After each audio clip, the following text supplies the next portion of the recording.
झारखंड विधानसभा में राष्ट्रमंडल संसदीय संघ सीपीए की झारखंड शाखा की कार्यकारिणी समिति की बैठक मंगलवार को विधानसभा परिसर में विधानसभा अध्यक्ष रविंद्रनाथ महतो की अध्यक्षता में हुई। बैठक में साउथ अफ्रीका में आयोजित होने वाले 69वें राष्ट्रमंडल संसदीय सम्मेलन को लेकर चर्चा हुई।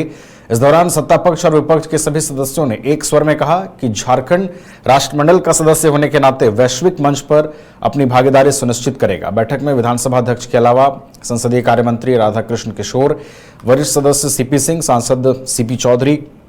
मंत्री दीपिका सिंह पांडे समेत कई विधायक और पूर्व सदस्य भी मौजूद रहे। ये पूरे 68 कंट्री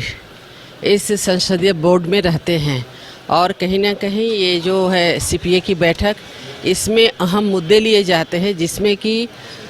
लोकसभा के माननीय अध्यक्ष जी भी रहते हैं, राज्यसभा के उपसभापति जी भी रहते हैं और ये जो बैठक होती है साल में एक बार विदेश में, वहाँ पर हमारे यहाँ के सभी हमारे माननीय अध्यक्ष जी और फिर उनके साथ में 1-2 लोग जाते हैं, तो 3 सदस्यों की एक टीम रहती है। तो हमें लगता है कि ये राष्ट्रमंडल की बैठक होती है तो कहीं ना कहीं राष्ट्र में जो भी किसी प्रकार की समस्या उत्पन्न हो उस पे चर्चा करने का ये बहुत अच्छा रास्ता है और हमें तो लगता है कि ये बहुत महत्वपूर्ण और अहम बैठक है। अगर इसमें जिस प्रकार अभी आप देख रहे हैं कि युद्ध थोपा जा रहा है, तो इस सब मैटर में अगर लिया जाए निर्णय कि कोई दादागिरी किन्हीं की नहीं चलनी चाहिए और आज युद्ध से हर लोगों को नुकसान ही होता है, बेवजह इस प्रकार के जो प्रहार होते हैं वो कहीं से भी उचित नहीं है। आम लोगों की जान माल की क्षति होती है, तो इसे बचने की ज़रूरत है, इसे इस बैठक में ज़रूर रखना चाहिए। ये लोकतंत्र को मजबूत करने के लिए ये सारी चीज़ें हैं। आज जो बैठक हुई, हर साल माननीय स्पीकर महोदय अभी जो विधानसभा में है या पूर्व विधायकों जो सदस्य हैं सीपीए के, उनको बुलाते हैं और आज भी एक बहुत महत्वपूर्ण बात हुई कि यहाँ के माध्यम से हम लोगों ने प्रस्ताव के लिए आग्रह किया है माननीय स्पीकर महोदय को कि जो युद्ध चल रहे हैं उस पे विराम लगना चाहिए और किसी भी देश की इस तरीके से तानाशाही नहीं चलनी चाहिए और शांति कायम होनी चाहिए। तो ये बातें और भी कमेटी की बातों से रिलेटेड चर्चा होती है, सदस्य अपने सुझाव दिए हैं और ये बैठक बहुत ही महत्वपूर्ण थी। आज आम बजट था, आम सभा था सीपीए का और इसमें वार्षिक लेखा जोखा का प्रस्तुत किया गया और फिर अपने अपने विचार लोगों ने दिए। जैसे एक विचार यह भी आया कि हम लोगों को सीपीए के माध्यम से युद्ध की निंदा करनी चाहिए और युद्ध रोकने का प्रस्ताव भेजना चाहिए। इस प्रकार से सभी लोगों ने, बहुत लोगों का ये भी आया कि हम लोग इसका जो हेडक्वार्टर लंदन में है तो वहाँ से कोई कम्युनिकेशन नहीं है, विधायकों को एक बार कम से कम अपना हेडक्वार्टर भी देखना चाहिए या एक जो विधायक है उनके लिए भी। इस प्रकार के लोग सुझाव दिए और फिर इस पर माननीय सभापति महोदय ने ये इस बात को आश्वस्त किया कि ऊपर जहाँ पर ये लोकसभा के स्पीकर के पास जब आम बैठक होती है उसमें लोग चर्चा करेंगे। नहीं, राष्ट्रमंडल संसदीय संघ की बैठक थी सीपीए की, तो प्रत्येक वर्ष बैठक होती है, आम लोग हमारे जो मेंबर हैं उनकी बैठक होती है और उस बैठक में स्पीकर साहब जानकारी देते हैं कि पिछले साल क्या हुआ,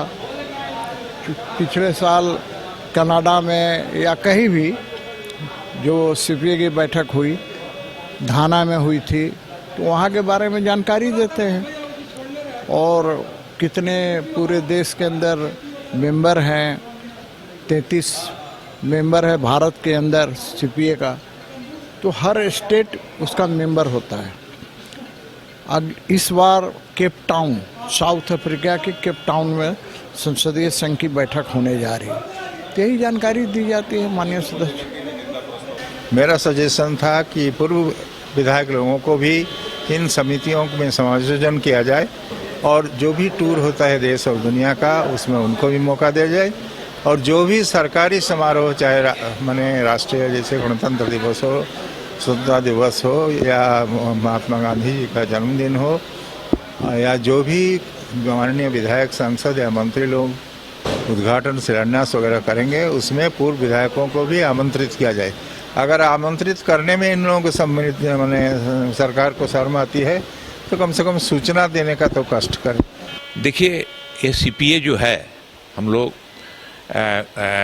कॉमनवेल्थ पार्लियामेंट्री एसोसिएशन जो है, बहुत बड़ी संस्था है, नो डाउट। लेकिन जहाँ तक एक लोकतांत्रिक देश में जो उसकी गतिविधि होना चाहिए वो नहीं है। आज भी सीपीए का केवल एक ढांचा बन के रह गया है,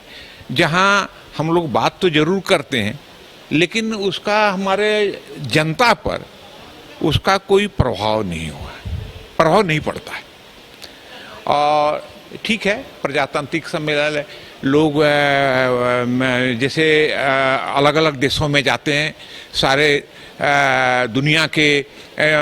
वहाँ जमा होते हैं लोग कॉमनवेल्थ के, तो सब मिल के विचार विमर्श जब करते हैं, झारखंड के बारे में लोग अपनी बातें बताते हैं, कोई कांगो के बारे में अपनी बात बताता है, कोई नामीबिया के बारे में बात बताता है, एक संस्कृति का एक आदान प्रदान होता है। और कहाँ की प्रजातांत्रिक व्यवस्था कैसी है, संसदीय प्रणाली कैसी है, उस पर चर्चा होती है, तो एक सामंजस्य पैदा होता है। और इसके क्रिकेट के विश्व मंच पर छा रही हैं रांची की प्रतिभाएं। इन प्रतिभाओं को संवार रहा है जेके इंटरनेशनल क्रिकेट एकेडमी।